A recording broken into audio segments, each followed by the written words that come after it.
Ok? Donc, c'est la troisième partie, toujours en touchant sur la partie des lois. C'est important, le sabbat, je vais faire le maximum, même si c'est 30 minutes ou 1 heure, je vais toucher sur les lois. Parce que les lois constituent la sainteté. Donc, comme je le disais, l'Éternel dit, tu ne fouleras ni n'opprimeras point l'étranger. Donc, quand on voit un Chinois, on ne doit pas le maltraiter.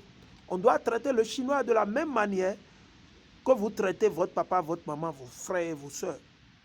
Quand vous voyez un Turc, vous devez traiter le Turc de la même manière que vous traitez vos frères et vos soeurs. Si la location est à 200 francs pour vos frères et soeurs qui sont ivoiriens en Côte d'Ivoire, c'est-à-dire la location doit être 200 francs aussi pour le Turc. Parce que c'est Dieu qui a voulu que le Turc vienne là, que ce soit à travers Satan ou à travers Amashiach. Donc vous ne devez pas les opprimer, vous ne devez pas les taxer, vous ne devez pas les abuser. Ouais. Ce que vous ne voulez pas qu'on vous fasse, et c'est ce qui se passe. Certains d'entre vous, quand vous voyagez, vous voyez maintenant en face de la réalité. Où vous dites que telle personne est raciste, telle personne est patati, patata, patata. Ok, vous savez pourquoi? Parce que vous-même, vous êtes raciste. Ok?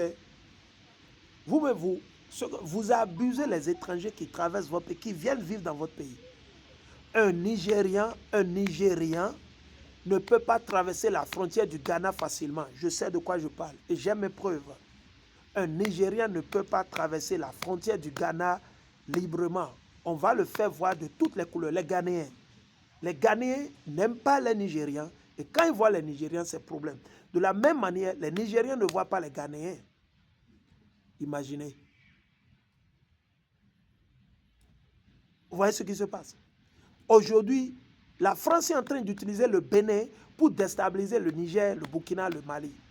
La France est en train d'utiliser la Côte d'Ivoire, le Bénin, pour déstabiliser le Burkina, le Mali, le Niger, pour pouvoir s'accaparer des ressources naturelles.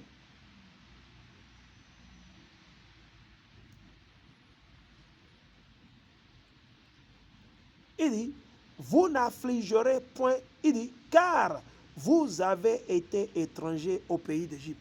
Comme aujourd'hui, nous le sommes toujours. Aujourd'hui, nous sommes toujours étrangers. Je vous ai déjà dit, beaucoup de vos frères et soeurs, de vos parents, ils sont étrangers où? Dans les autres contrées, dans les autres pays, que ce soit dans l'Arabie Saoudite, que ce soit en Afrique, que ce soit en Europe, que ce soit en Asie, que ce soit en Arménie, n'importe où, ils sont des étrangers.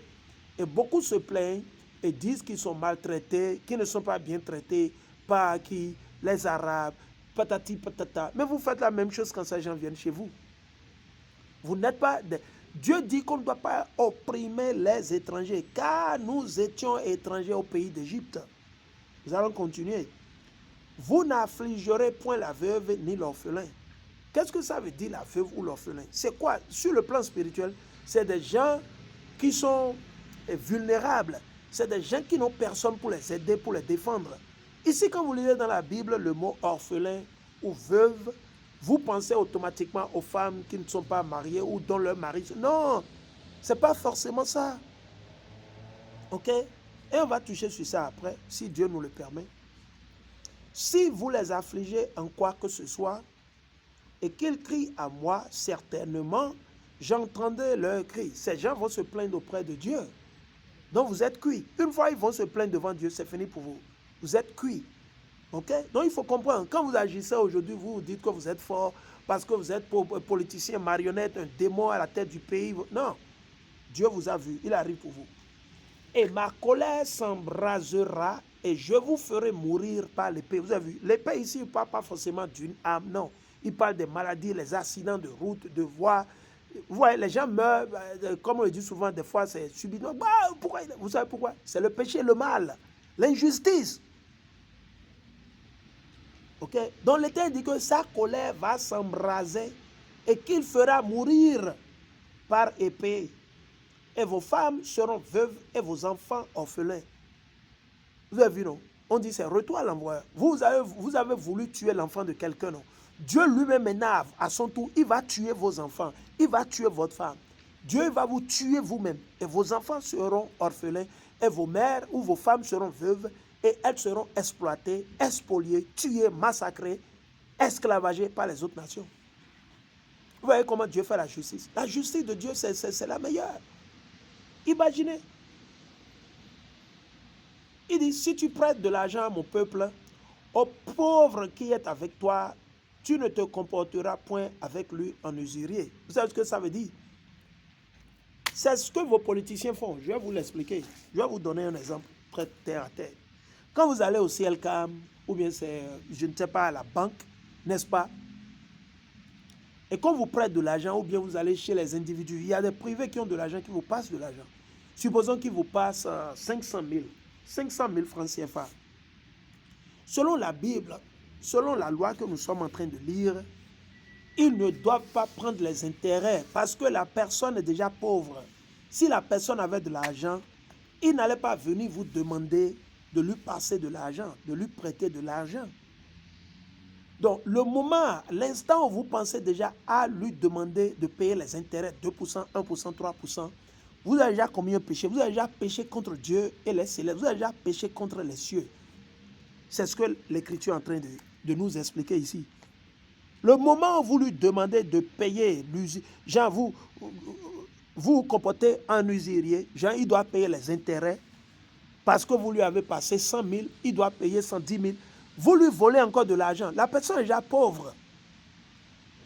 Il n'a pas assez d'argent et vous lui demandez encore les intérêts. C'est-à-dire vous êtes sauvage, vous êtes un diable, vous êtes méchant. Dieu dit non, on ne doit pas le faire. Mais vos pasteurs, vos prêtres, imaginez que ça se faisait ainsi. Imaginez que dans vos pays respectifs, en Côte d'Ivoire, en France, en Allemagne, aux États-Unis, au Cameroun, imaginez que ces soi-disant politiciens qui disent qu'ils représentent Dieu, ils travaillent. Bien vrai qu'ils ne travaillent pas pour Dieu, ils travaillent pour Satan. Parce que s'ils travaillaient pour Dieu, il ne devait pas y avoir des intérêts. Pas sur leur peuple, pas sur leurs propres frères et sœurs. C'est comme si vous passez de l'argent à votre fils ou à votre fille et vous demandez à votre fille de vous payer les intérêts. C'est la même chose.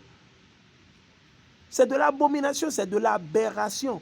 Dieu ne nous demande pas les intérêts. La terre sur laquelle nous vivons, nous marchons, nous allons, nous revenons. C'est pour Dieu, ce n'est pas pour un homme. Aujourd'hui, peut-être nous sommes les locataires à gauche, à droite, mais ça ne nous appartient pas. Le jour où vous allez mourir, vous ne pouvez pas emporter cette terre nulle part.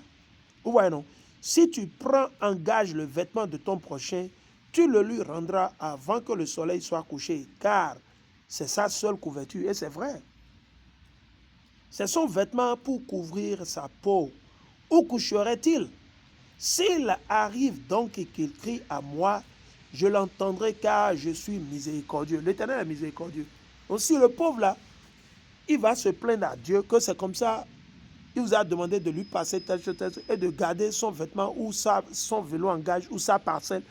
Et tout à coup, vous refusez de lui restaurer sa parcelle. L'Éternel dit qu'il va se fâcher contre vous. Tu ne maudiras point des juges, voyez non? Et tu ne maudiras point le prince de ton peuple. C'est qui le prince de notre peuple? C'est Hamashiach. C'est David. Le prince de notre peuple, c'est qui? C'est Hamashiach. Yahweh Shai Hamashiach. Je ne parle pas du faux Jésus blanc. Ok? Pas de confusion ici. Tu ne différeras point à m'offrir de ton abondance et de tes liqueurs. Et pourtant, ici, les chrétiens vont vous dire que Dieu a dit de ne pas boire. Dieu a dit, on peut boire, mais de ne pas boire et d'abuser. L'abus de toute chose nuit. Si vous buvez trop de Coca-Cola, vous serez saoulé. Si vous mangez trop de riz, c'est de l'abus. Si vous mangez du riz du lundi jusqu'au vendredi, 364 jours, c'est de l'abus. C'est-à-dire vous êtes addicté, vous êtes saoulé. Il dit, et de telles liqueurs, les liqueurs,